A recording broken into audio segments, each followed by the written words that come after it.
Aux soins intensifs de cardiologie du CHU de Montpellier, cela ne s'arrête jamais. Mais avec la pandémie de coronavirus, le rythme s'est ralenti.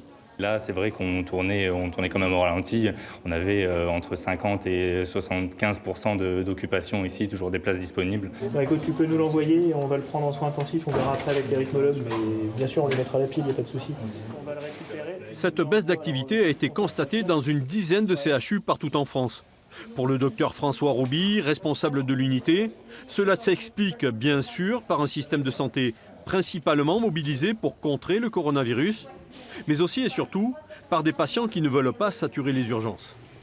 C'est avant tout probablement de l'autocensure, c'est-à-dire je sais que je ne dois pas consulter, je ne dois pas appeler, donc j'ai des douleurs, je ne sais pas exactement ce que c'est, on va attendre que ça passe. Alors qu'en temps normal, probablement les mêmes patients auraient appelé le 15 ou seraient venus aux urgences générales et auraient été réorientés vers la cardiologie ou pris en charge par le SAMU. Ces derniers jours, la tendance est en train de s'inverser et les soignants voient arriver des patients dans des états parfois alarmants. Dans certains centres, on voit une réaugmentation de l'activité avec en revanche des formes presque historiques qu'on ne voyait plus, des patients qui arrivent très tard après un infarctus parce que pris en charge plus de 24 heures après, alors que normalement chaque minute compte. On préfère que l'infarctus soit pris en charge dans l'heure ou dans les 2 heures qui suivent le début de la douleur et pas le lendemain. Les médecins sont formels.